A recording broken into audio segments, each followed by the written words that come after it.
How will it be? Part 7, A New World. I had a dream of a new world where people valued love and human happiness far more than the illusions that blind us, where fear no longer restrained the deep human instinct to be passionately alive, to create beauty for the earth, to bless every living soul. I saw people living in small rural communities, and everyone grew lush gardens and cared for them with consummate love. And each little patch of earth bore gigantic vegetables and immense flowers because the people knew how to open their hearts and bless every little sprig and seed through their fingers and hands.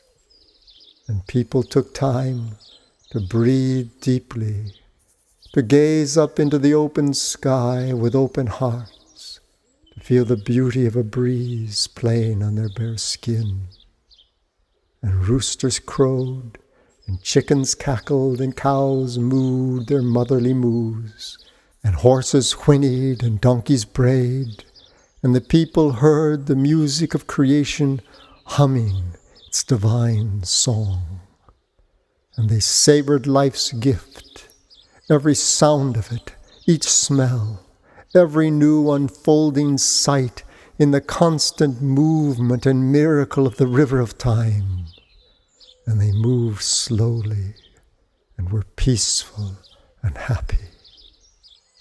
And there was just enough technology left over from the old dark age to make life flow with a silky kind of smoothness. They created energy from sunlight and wind, temperature variations, and out of the naked nothing with this limitless potential. And they loved the softness of candlelight and the warmth of fire in their hearths, and their homes were nests of human kindness and beauty. And people treasured each other, touching each other deeply, nourishing spirit and soul that they might make each other's lives richer with awareness, wiser with understanding, freer in expression. And there was music and wild splashes of color and the freedom of dance and rituals of celebration and robust laughter. And each night, in every village community of the world, there were sacred gatherings around fires where songs were sung and stories shared and poems shouted to the fields and whispered to the sky in harmony with the music of crickets and the deep silence of stars. And each new day, people awoke with thankful hearts for another day of living, of breathing, of hearing, of speaking, of singing, of children's spontaneous laughter. And they loved the sun and drank it into their skin and knew it imaged the radiance of the source of all existence and the freedom of grace by which radiance is poured. And children gathered in immense play yards with fantastic toys invented to stretch their hearts open and make fertile their dreaming minds. And adults came to invent with the children fantastic new things and create beauty with their fingers and toes, to share in the children's laughter, to attune their souls to the wonder and curiosity of children's innocent hearts. And the children grew, filled with music and the natural rhythms of the earth at peace, for life was realized as a sufficient enough wonder to satisfy. And money no longer existed, for people were wise and inventive, and there was so much inspiration and creative juice flowing that everyone's needs were easily met. For people traded and freely shared and happily gave each other gifts, and no one was hungry or felt an outcast or was sadly alone. And everyone was vibrantly healthy, for they highly valued all that is natural and good. And sex was considered a sacred juice, and ecstasy was revered as the good medicine everyone's body knew it to be.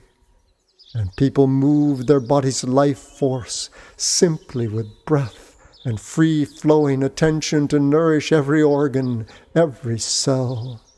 And bodily pleasure resonated into their sacred core and opened their deep minds to the great harmony, to the tranquility of pure light everyone is.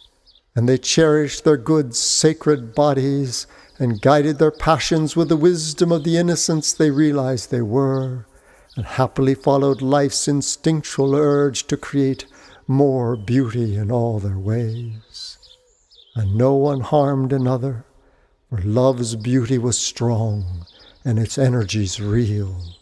And beauty opened each honest heart in resonance with opening flowers and blooming trees, with flying birds and quiet deer. And no one compromised their deeper dignity because they were insecure or arrogant or starving for ecstatic pleasure. And there were no doctors, for everyone knew how to let the Spirit flow in love, by love, for love, through their open, energetic systems to heal. And they tenderly put their hands on each other, and their bodies resonated with the patterns of that higher wisdom of light that made them whole.